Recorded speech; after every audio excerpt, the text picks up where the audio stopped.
wabarakatuh. Innal hamdalillah, segala puji dan puja kehadirat Allah.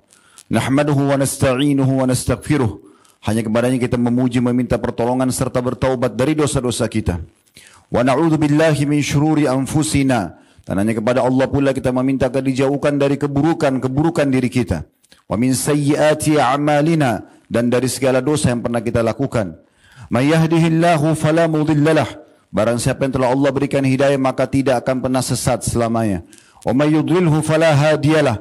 Dan barang siapa yang telah Allah sesatkan maka tidak akan mendapatkan petunjuk selamanya. Asyhadu an la ilaha illallah wahdahu la syarikalah.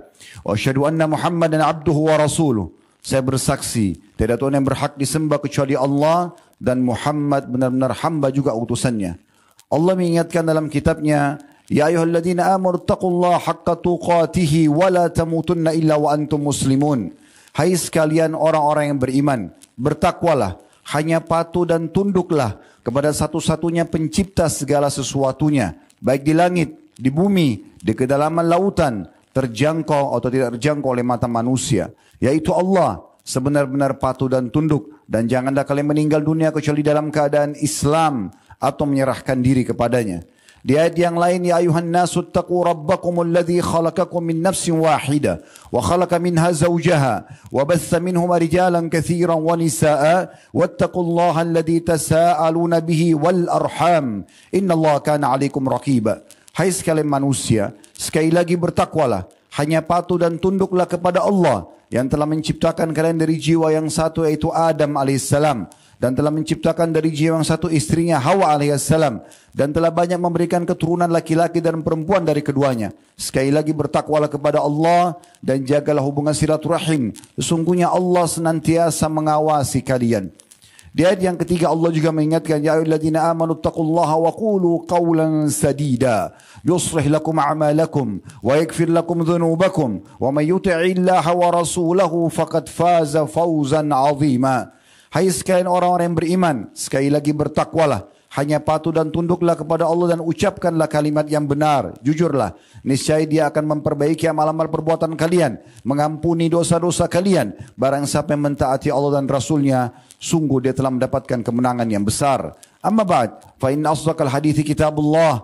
Kita tahu sebaik-baik rujukan umat Islam dalam segala lini kehidupan mereka, terutama ibadah, adalah kitabullah, Al-Quran. Wa khair hadi Muhammadin sallallahu alaihi wa ala alihi wa sahbihi wa sallam. Dan sebaik-baik petunjuk setelah Al-Quran adalah petunjuk Nabi besar Muhammad sallallahu alaihi wa ala alihi wa sahbihi wa sallam. Wa syarrul umuri muhdatsatuha. Dan seburuk-buruk perbuatan terutama dalam ibadah yang tidak punya rujukan dari keduanya, Al-Quran dan sunnah Nabi alaihi salatu wassalam. Fa inna kulla muhdatsin bid'ah. Semua perbuatan ibadah yang tidak punya rujukan wahyu dikenal dengan perbuatan baru dalam agama. Wa nabidatin dhalalah, dan perbuatan baru itu akan membawa pelakunya pada kesesatan. Benar finar, kesesatan akan membawa pelakunya kesesatan akan membawa pelakunya ke dalam api neraka. Saudaraku seiman, telah berlalu kurang lebih 9 serial iman dari khutbah Jumat yang telah kami sampaikan, dan insya Allah pada kesempatan ini kita akan bahas serial iman kita yang ke-10. Dan serial iman tersebut, yang pertama sudah kita bahas bagaimana tentang istiqamah atau konsisten berpegang teguh pada keimanan dan juga Islam. Kita juga sudah membahas yang kedua tentang mujahadah. Bagaimana setiap muslim dan mukmin harusnya mereka selalu bermujahadah, memaksakan diri agar patuh kepada Allah Subhanahu wa taala, mengerjakan perintah atau meninggalkan larangan. Kita juga sudah membahas serial yang ketiga tentang masalah muraqabah, selalu merasa diawasi oleh Allah Subhanahu wa taala. Kita juga sudah membahas serial keempat, yaitu sebuah tiket VIP untuk kembali kepada Allah. Dengan banyaknya dosa pun akan dimaafkan, yaitu taubat. Kita juga sudah membahas serial yang kelima tentang masalah tawakal, berusaha kemudian mengembalikan urusan hasilnya kepada Allah. Kita juga sudah membahas serial yang keenam tentang masalah syukur, selalu berterima kasih pada Sang Pencipta Allah sehingga Allah selalu mempertahankan dan menambahkan nikmatnya. Kita juga sudah membahas yang ketujuh tentang masalah sabar, apa definisinya dan bagaimana beruntungnya orang-orang yang sabar yang bisa mengimbangi dengan syukur. Bersyukur pada saat nikmat ada dan bersabar pada saat ujian ada. Kita juga sudah membahas yang ke-8 tentang masalah muhasabah. Kemudian juga kita sudah membahas yang terakhir, yang ke-9 sebelum kami haji kemarin, tentang masalah tafakkur atau berfikir merenungi tentang ciptaan Allah Subhanahu wa taala. Pada kesempatan ini insya Allah kita akan bahas serial iman kita yang ke-10, masalah tadabbur. Tadabbur saudaraku seiman adalah seseorang muslim merenungi, coba mempelajari, memahami, kemudian mengaplikasikan isi Al-Quran. Al-Quran teman-teman sekalian sebuah kitab. Bukan tulisan siapapun dari kalangan manusia yang mungkin sudah mencapai level tertinggi. Mungkin dari jenjang pendidikan, seorang profesor misalnya. Atau seorang pengarang buku atau novel yang mungkin bukunya bestseller. Tapi ini adalah kitabullah. Kitabnya Allah sang pencipta.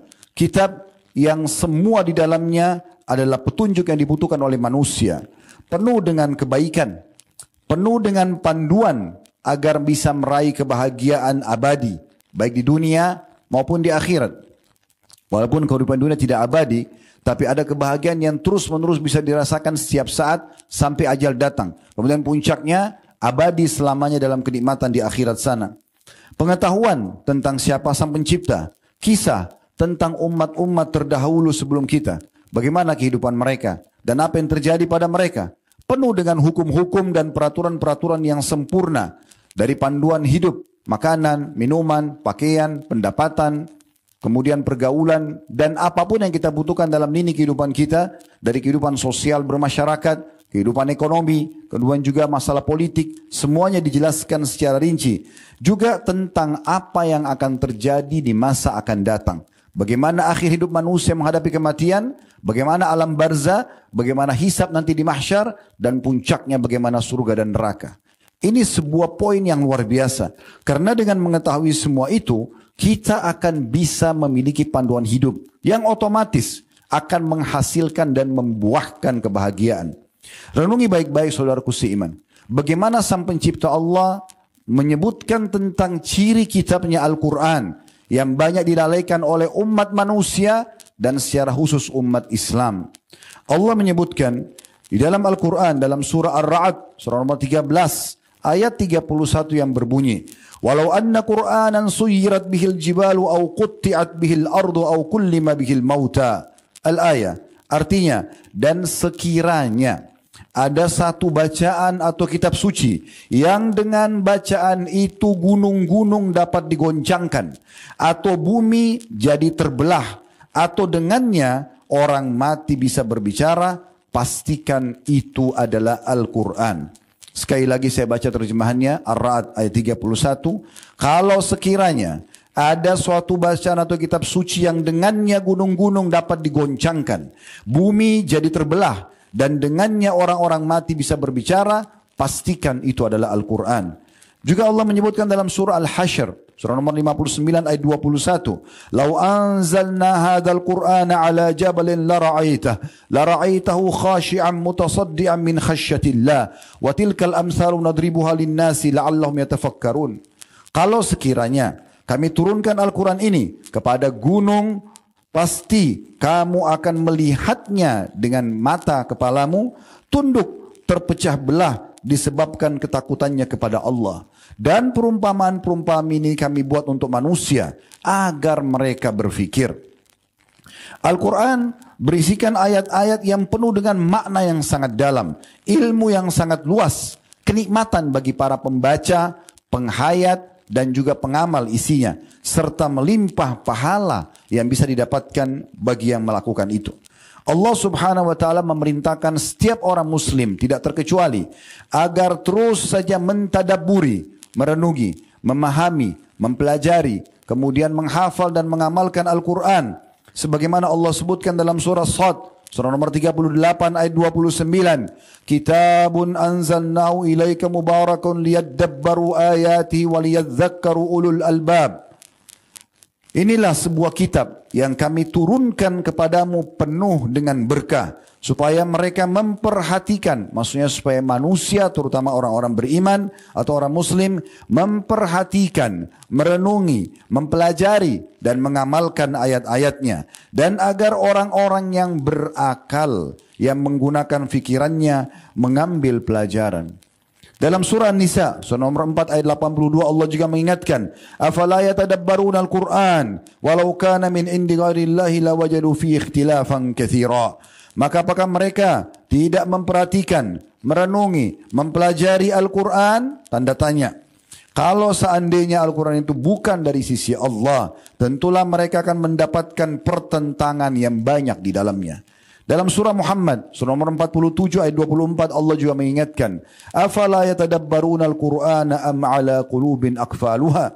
Maka apakah mereka tidak memperhatikan, merenungi, mempelajari Al-Quran, ataukah hati-hati mereka telah terkunci?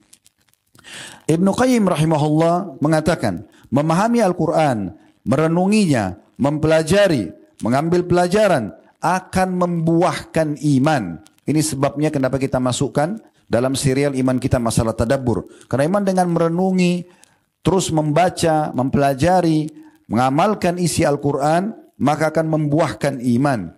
Adapun Al-Quran, kata beliau, kalau cuma sekedar dibaca, tanpa ada pemahaman dan perenungan atau tadabbur, ini bisa dilakukan oleh orang-orang ahli maksiat dan juga orang-orang munafik. Di samping juga bisa dilakukan oleh orang beriman serta pelaku kebaikan.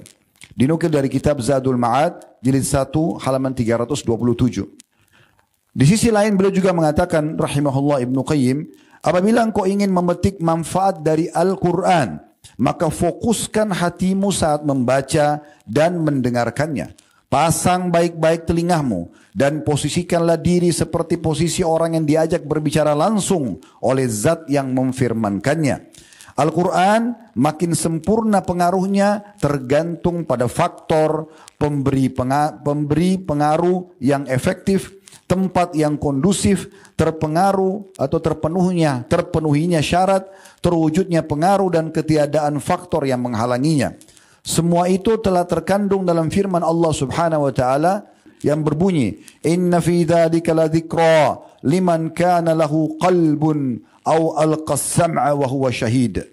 Sesungguhnya pada Al-Qur'an itu, pada ayat-ayat Al-Qur'an terdapat peringatan bagi siapa? Bagi orang-orang yang mempunyai hati. Ini satu digaris bawahi, atau yang menggunakan pendengarannya juga sedangkan hatinya menyaksikannya. Bagi yang punya hati, maksudnya adalah hati yang hidup, yang memang disisihkan atau dikosongkan untuk mempelajari isi Al-Quran. Sebagaimana Allah sebutkan dalam surah Yasin, surah nomor 36, ayat 70, "Liyunzira man kana hayyan wa yahiqqal qawlu 'alal kafirin." Agar Muhammad memberikan peringatan kepada orang-orang yang hidup hatinya dan agar pastilah ketetapan azab terhadap orang-orang kafir. Sementara yang dimaksud dengan as-sama' atau menghadirkan pendengarannya adalah mengarahkan pendengarannya dan memasang indera pendengarannya pada apa yang diucapkan padanya. Kalau kita di Indonesia plus ditambah juga dengan memahami terjemahannya. Jadi kalau baca Al-Quran, usahakan selalu baca terjemahan bersamanya. Tidak usah buru-buru mengkhatamnya, tapi bagaimana kita merenungi dan mentadabburi. Kalau dengarkan tilawah Al-Quran, dengarkan tilawah yang juga ada terjemahannya, supaya bisa meresap ke dalam hati kita. Sementara yang dimaksud dengan syahid, wahuwa syahid, dan dia menyaksikan, kata ulama tafsir adalah hatinya menyaksikan, hadir, tidak lalai, tidak kemana-mana dalam mendengarkan firman Allah. Kata beliau, orang yang katanya atau hatinya menyaksikan dan memahami, hatinya tidak lupa maupun lalai, ini menunjukkan untuk Al-Quran, atau dia hadirkan hati untuk Al-Quran. Dan ia harus menghilangkan faktor yang menghalanginya, yaitu kelalaian dan tidak hadir hati dari apa yang diucapkan padanya, dari perhatian dan juga renungan. Bila faktor pengaruh, yaitu Al-Quran yang akan dibaca, tempat kondusif, maksudnya hati yang hidup, syarat terpenuhi, maksudnya mendengar dengan seksama, dan faktor penghalang tidak ada, maksudnya kelalaian, dan memahami maksud ucapan serta berpaling dari sesuatu yang lain, niscaya muncullah pengaruh, yaitu kemampuan mengambil manfaat dari pesan peringatan Al-Quran. Diambil dari kitab Al-Fawaid Ibnu Qayyim di jilid 5 dan 6 di halaman 156. Dinukil dari Abdullah bin Abbas dan Abdullah bin Mas'ud radhiyallahu anhuma, beliau berdua mengatakan membaca Al-Quran dengan tartil, dengan tenang dan penuh tadabbur, merenungi, memperhatikan terutama makna-makna dan pesannya lebih utama daripada membaca Al-Quran dengan cepat meskipun menghasilkan banyak bacaan. Karena tujuan membaca Al-Quran adalah memahami dan merenungi isinya. Juga ditambah dengan bisa mengamalkan kandungannya. Ibnu Qudamah rahimahullah mengatakan, hendaklah orang yang membaca Al-Quran menyadari bahwa apa yang ia baca bukan perkataan manusia. Hendaklah ia menyadari keagungan Allah yang memiliki perkataan itu dengan merenungi firman-Nya. Karena merenungi atau tadabbur merupakan tujuan utama dari membaca Al-Quran. Jika ia belum bisa menghayati dan merenungi kecuali dengan mengulang-ulangi ayat, maka hendaklah ia membacanya berulang kali. Diambil dari kitab Mukhtasar Minhajul Qasidin di halaman 57. Ibnu Qayyim kembali mengingatkan kepada kita mengatakan, tidak ada sesuatu yang paling bermanfaat bagi hati bila dibandingkan daripada membaca Al-Quran. Disertai dengan tadabbur dan tafakkur atau merenungi, memahami dan memikirkan makna dan pesannya. Hal inilah yang akan memunculkan rasa cinta kepada Allah, rindu, optimisme, keinginan untuk taubat, tawakal, ridho, berserah diri, sabar, dan juga semua yang membuat hati seseorang menjadi hidup dan sempurna. Itu juga bisa mencegah seseorang dari seluruh sifat dan perbuatan yang tercela yang menyebabkan hati menjadi rusak dan binasa. Sekiranya umat manusia ini mengetahui keutamaan yang terdapat dalam membaca Al-Quran yang disertai dengan tadabbur, tentu mereka akan terus menyibukkan diri dengannya dan meninggalkan semua aktivitas lainnya. Apabila ia membaca Al-Quran dengan tadabbur, lalu ia mendapati satu ayat yang ia butuhkan untuk mengobati hatinya, dia akan mengulanginya meskipun sampai 100 kali. Bacaan disertai perenungan jauh lebih utama dibandingkan menghatamnya tanpa perenungan dan juga tanpa pemahaman. Semua ini akan lebih bermanfaat bagi hati dan menghantar pada iman serta meraih manisnya Al-Quran. Dinukil dari kitab Miftah Darus Sa'adah jilid 1 halaman 535. Abi Jami'ah Ad-Dabai rahimahullah berkata, aku pernah berkata pada Ibnu Abbas radhiyallahu anhuma, seorang tabi'in menukil dari seorang sahabat, aku adalah orang yang terbiasa membaca dengan cepat. Apakah boleh aku membaca Al-Quran dengan cepat? Maka Ibnu Abbas radhiyallahu anhu menjawab, demi Allah, aku membaca surah Al-Baqarah dengan tartil, dengan tenang, sambil merenungi maknanya, lebih aku sukai daripada membacanya dengan cepat. Dinukil dari kitab Fadailul Quran di Ibnu Duraish di halaman 32. Nabi SAW membaca Al-Quran dengan sangat tenang. Bila terlewat ayat-ayat rahmat ataupun surga, beliau SAW berhenti sejenak, kemudian memohon rahmat dan surga itu. Dan bila terlewat ayat-ayat siksa, neraka, hukuman bagi umat-umat sebelum kita, beliau berhenti sejenak, lalu beliau berlindung darinya. Abi Dzar radhiyallahu anhu menukil berkata, Nabi SAW pernah bangun sholat malam dan kemudian membaca satu ayat saja sampai pagi. Bukan membaca banyak ayat, satu ayat di satu malam, semalam suntuk sambil mengulang-ulanginya. Ayat tersebut adalah ayat ternukil dalam surah Al-Maidah surah nomor 5 ayat 118. In tu'adzibhum fa innahum ibaduk wa in takfir lahum fa innaka antal azizul hakim. Yang artinya, jika engkau menyiksa mereka ya Allah, maka sungguhnya mereka adalah hamba-hambamu. Dan jika engkau mengampuni mereka, maka sungguhnya engkau lah zat yang maha perkasa lagi maha bijaksana. Tentu ini ayat diucapkan nanti di hari kiamat oleh Nabi Isa alaihissalam kepada Allah ya untuk memohon agar umatnya dimaafkan. Tapi Nabi SAW merenungi ayat ini, lalu membayangkan bagaimana nanti dahsyatnya hari kiamat tersebut, dan beliau semalam suntuk hanya membaca ini saja. Safwan bin Sulaim rahimahullah mengisahkan bahwa Tamim ad-Dari radhiyallahu anhu setelah mengerjakan solat isya di masjid, beliau melakukan solat sunnah, kemudian membaca firman Allah subhanahu wa ta'ala dalam surah Al-Mu'minun, surah nomor 23 ayat 104. Yang bunyinya, talfahu ujuhahumun naru wahum fiha kalihun. Muka mereka akan dibakar nanti di api neraka, dan mereka dalam neraka itu dalam keadaan cacat. Tamim ad-Dari radhiyallahu anhu tidak bisa meninggalkan ayat tersebut sampai terdengar azan subuh. Satu ayat ini direnungi terus. Tentu teman-teman nanti kalau pulang dari sini bisa kembali ke surah Al-Mu'minun surah nomor 23 dari ayat 99 sampai 106 atau 107. Kisah tentang bagaimana penyesalan orang-orang kafir pada hari kiamat. Di antaranya di 104 digambarkan bagaimana nanti wajah mereka dibakar, dibolak-balikan di api neraka, dan mereka dalam keadaan cacat. Dikuatkan dalam sebuah riwayat, kata Nabi SAW, saking panasnya api neraka, sampai bibir orang kafir, wa na'udzubillah, bagian atas melepuh, sampai bisa dilipat ke setengah kepalanya, dan bibir bawahnya melepuh sampai jatuh ke pusar perutnya. Ayat ini membuat Tamim Ad-Dari tidak bisa meninggalkan ayat tersebut, diulangi dalam satu rakaat saja. Di rakaat pertama sampai menjelang azan subuh dari habis Isya. Dinukil dari Abbad bin Abdullah bin Zubair radhiyallahu anhu, beliau berkata, Asma binti Abi Bakar radhiyallahu anhuma, ini seorang sahabat Nabi, anaknya Abu Bakar, Asma radhiyallahu anha, membuka salatnya dengan surah At-Tur. Kemudian sampai pada ayat famannallahu alaina wa waqana adzabas samum. Ya, artinya maka Allah memberikan nanti ahli surga di hari kiamat pada saat masuk surga, dan semoga insyaallah kita termasuk ini.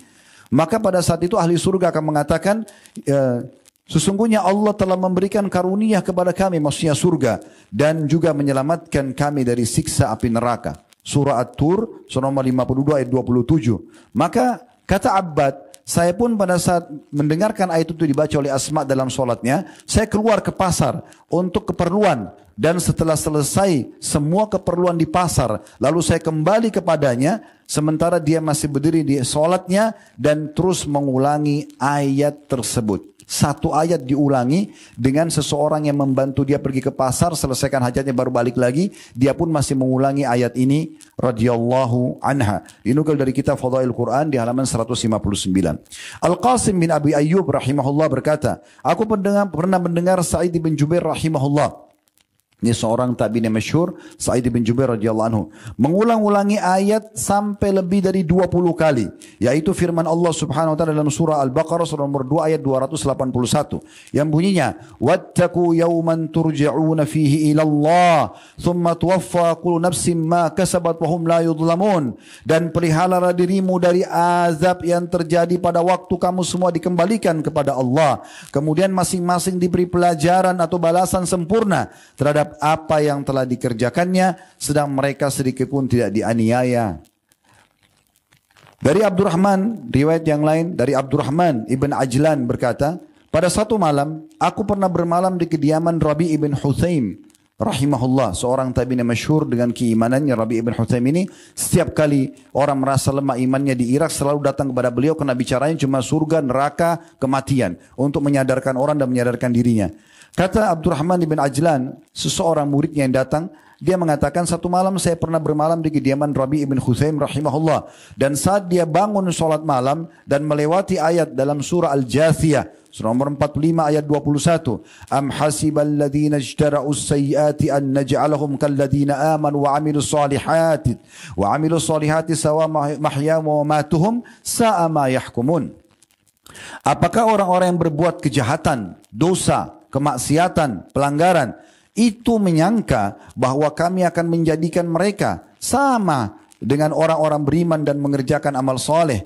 Maksudnya sama antara masa kehidupan mereka dari ketenangan jiwa, dari rezeki yang diberikan, dan juga kematian mereka nanti. Orang-orang beriman dan amal soleh kan husnul khatimah, sementara mereka su'ul khatimah. Amat buruk apa yang mereka sangka itu. Maksudnya orang yang terus kafir, orang yang munafik, orang yang terus dalam dosa tidak mau tobat kepada Allah Subhanahu wa taala, apakah mereka kira akan sama kehidupannya dengan orang yang tiap hari sibuk ke masjid, zikir, berdoa, majelis ilmu, dari mencari rezeki halal? Apakah sama? Kata Allah Subhanahu wa taala, sungguh buruk prasangka itu. Tidak mungkin sama. Orang-orang yang beriman walaupun pendapatannya biasa, tapi kita akan temukan ketenangan dia dalam ketenangan jiwa yang ada, ketenangan hati yang ada, ketenangan yang ada dalam jiwanya. Begitu juga dengan rezeki, akan selalu merasa cukup. Di dunia akan bahagia dan di akhirat akan sama. Plus lagi pada saat meninggal Allah tutup dengan husnul khatimah. Ditutup dengan kematian-kematian yang baik. Dan di akhirat mendapatkan balasan yang sempurna. Maka sangat jauh prasangka itu.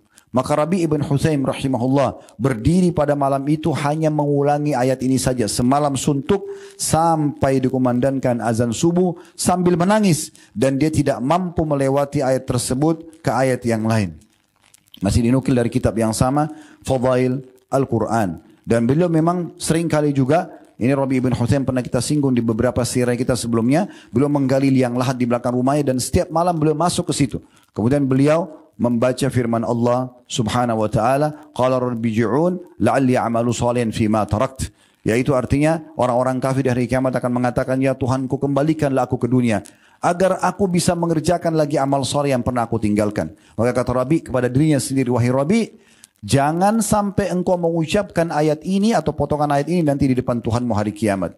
Maka dengan muhasabah seperti ini, introspeksi seperti ini, direnungi ayat Al-Quran dengan baik, membuat dia selalu mengontrol detik demi detik dari waktu hidupnya, agar selalu terisikan dengan ketaatan kepada Allah subhanahu wa ta'ala. Yang terakhir perkataan Ibnu Mubarak atau Abdullah bin Mubarak rahimahullah, seorang ulama tabi'in juga yang masyhur, pernah tidak bisa melewati satu ayat, dan ayat ini mungkin semua orang menghafalnya. Dalam surah At-Takatsur, surah nomor 102 ayat pertamanya, Alhaakumut takatsur, yang artinya bermegah-megahan telah melalaikan kamu, maksudnya dari kehidupan akhirat dan iman kepada Allah subhanahu wa ta'ala. Akhirnya dia mengulangi ini, belum sempat bisa mengambung ke ayat yang setelahnya, hatta zurtumul maqabir dan seterusnya. Baru alhaakumut takatsur, dia coba renungi terus ayat tersebut. Jangan sampai dia termasuk orang yang terus sibuk mengejar dunia dan lupa tentang hari kembalinya kepada Tuhannya. Satu malam dia hanya membaca satu ayat ini sampai subuh saja. Jadi ini luar biasa bagaimana mereka merenungi dan mentadabburi Al-Quran, dinukil dari kitab Al-Mujalasah wa Jawahirul Ilm di halaman 1231. Al-Quran teman-teman sekalian sebagai penutup juga dalam khutbah kita, bagaimana datang dan memberikan gambaran dengan penuh kenikmatan. Kita kalau membaca tentang kisah para nabi-nabi, kisah tentang Nabi Ibrahim, dari Nabi Adam alaihissalam, kemudian Nabi Idris, Nabi Saleh, Nabi Shu'aib, Nabi Musa, Nabi Isa, Nabi Muhammad SAW, semua diceritakan. Dan kita kalau membaca itu dengan cara merenunginya, kita seperti masuk ke alam dulu, kembali kepada kisah dulu. Setiap Jumat kita baca surah Al-Kahfi. Bukankah kita kalau merenungi dan membaca tentang kisah Ashabul Kahfi, 7 anak muda yang masuk ke dalam gua, kisah Dzulqarnain yang kita ulang-ulangi selalu membaca. Begitu juga pada saat kita baca tentang peringatan atau ilmu pengetahuan. Allah SWT menyuruh kita bertafakur tentang penciptaan langit dan bumi dalam diri kita sendiri. Terlalu panjang bahasan kalau kita ingin bahas, tapi begitu indahnya isi daripada Al-Quran. Satu ayat saja sudah cukup membuat kaum salaf dulu terus merenungi makna-makna dalamnya, terus memasukkan dalam dan menjadikan sebagai prinsip hidupnya, terus mengulanginya agar bisa menjadi pedoman hidupnya, sehingga selalu patuh dan juga tidak pernah melakukan pelanggaran atas apa yang telah Allah subhanahu wa ta'ala perintahkan. Aku qauli hadza, saya sudah mengucapkan perkataan saya ini, wa astaghfirullah li wa lakum, dan saya istighfar kepada Allah, mengajak jamaah istighfar kepada Allah, fastaghfiruhu innahu wal ghafurur rahim, istighfarlah kepada yang dia maha pengampun juga maha pengasih. Alhamdulillah, wassalatu wassalamu ala rasulillah, segala puji dan puja kehadirat Allah subhanahu wa ta'ala, juga salawat dan taslim kepada Nabi besar Muhammad sallallahu alaihi wa ala alihi wa sahbihi wasallam. Salah satu tujuan Jumat dan khutbahnya saudaraku seiman adalah kita menghadirkan fikiran, menghadirkan hati kita, betul-betul membuka pendengaran kita. Bukan hanya sekedar hadir meramaikan Jumat atau hanya mengatakan oh khutbah Jumatnya tadi bagus. Tidak penting masalah itu. Bagaimana Anda bubar dari khutbah Jumat seperti ini, tersentuh dan punya ilmu bekal. Minimal sampai Jumat akan datang, lalu kemudian dicas lagi Jumat akan datang. Kalau keluar dari masjid seperti ini lalu tidak membawa pada perubahan, lalu apa manfaatnya? Untuk apa kita hadir? Kalau hanya sekedar datang, mendengar, atau apalagi sibuk dengan yang lainnya. Tidur atau handphone atau yang lainnya. Makanya dihubungkan antara keutamaan mendapatkan Jumat dengan tidak boleh memindahkan kerikil saja. Sudah cukup untuk menghilangkan pahala yang Nabi SAW katakan siapa yang datang di awal waktu hari Jumat sama pahalanya berkurban dengan seekor unta, waktu kedua seperti seekor sapi, waktu ketiga seperti domba bertanduk, waktu keempat seperti menyembeli ayam, waktu kelima seperti menyumbang dengan sebutir telur, sampai kalau khatibnya tidak semimbar maka para malaikat yang di pintu-pintu masjid menutup buku amal mereka, buku catatan mereka, kemudian mendengarkan khutbah. Para malaikat pun fokus untuk mendengarkan, tapi yang penting pelajarannya. Bagaimana ambil pelajaran dari setiap penyampaian? Kami para dai hanya bisa teriak-teriak seperti ini. Tapi semua keputusan di tangan Anda masing-masing. Ilmu itu akan bermanfaat kalau diterima, kemudian diamalkan. Jadikan sebagai pegangan hidup. Pulang dari sini, mulai pelajari Al-Quran. Bukan hanya dengar, oh tadi khutbah Jumat, tadabbur selesai. Tidak pernah lagi membuka aplikasi Al-Quran di handphonenya. Mushaf di rumah cuma dipajang saja. Di mushola cuma dipajang saja. Hafalan hanya itu saja terus. Itu pun hafalan dibaca diulang-ulang dalam sholat. Belum tahu apa artinya. Lalu apa manfaatnya?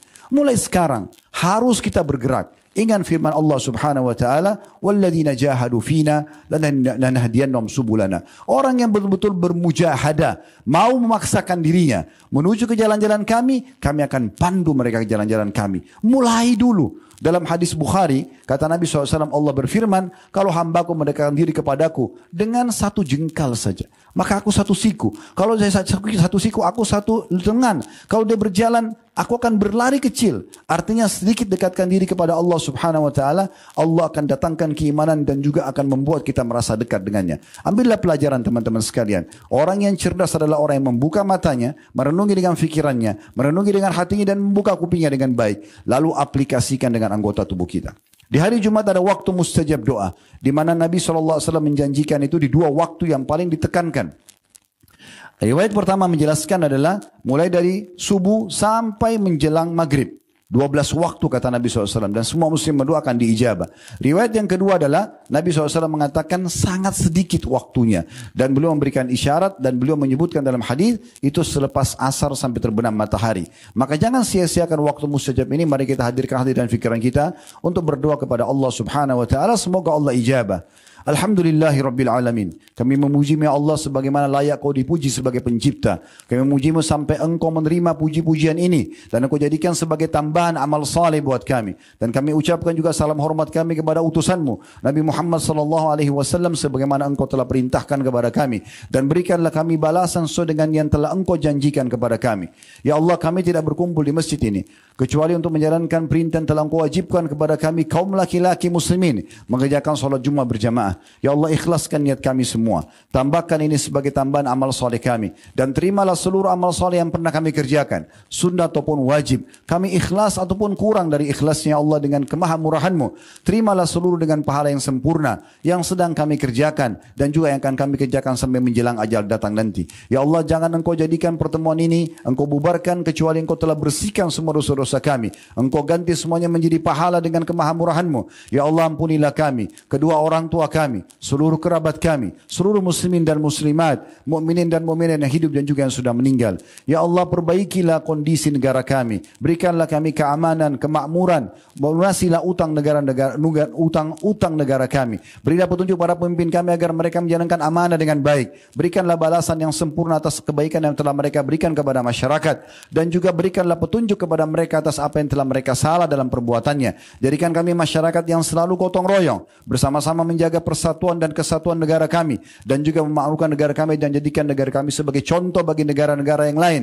Ya Allah, tolonglah saudara kami di Palestina, di Syria, di Yaman, di Irak, dimanapun yang sedang tertindas. Ikhlaskan niat mereka, terima para syuhada mereka, mudahkan Islam di tangan mereka dan tangan kami semua, dan ikut sertakan kami bersama mereka di pahala, baik dengan doa, dengan harta, dan juga dengan jiwa kami. Ya Allah, dan berikanlah kami semua kebaikan yang kami butuhkan di dunia. Rabbana atina fid dunya hasanah, dan berikan kami semua kebaikan di akhirat. Wa fil akhirati hasanah, dan selamatkan kami dari api neraka. Wa qina adzabannar, dan masukkan kami ke dalam surga bersama dengan orang-orang yang patuh. Wa adkhilna jannata ma'al abrar. Ya azizu ya ghaffar, wa izzat yang mulia dan maha pengampun ya rabbal alamin, Tuhan alam semesta. Wa sallallahu nabiyana Muhammadin walhamdulillahi rabbil alamin. Inna Allah ya'muru bil adli wal ihsani wa ita'i dzil qurba. Sungguhnya Allah memerintahkan kita agar berbuat kebaikan, keadilan, dan juga selalu menyambung hubungan silaturahim. Wa yanha 'anil fahsya'i wal munkari wal baghi, dan Allah melarang perbuatan keji, perbuatan dosa dan pelanggaran, pembangkangan, ya'idukum la'allakum tadhakkarun. Itu peringatan dari Allah, jadikan sebagai prinsip hidup kalian. Fadhkurullahal azim yadhkurkum, ingatlah kepada Allah selalu, Allah akan ingat kepada kalian. Washkuru ala niyam yazidkum, syukur nikmat yang dipasti akan tambah. Wala dzikrullahi akbar, mengingat Allah adalah amal yang paling besar.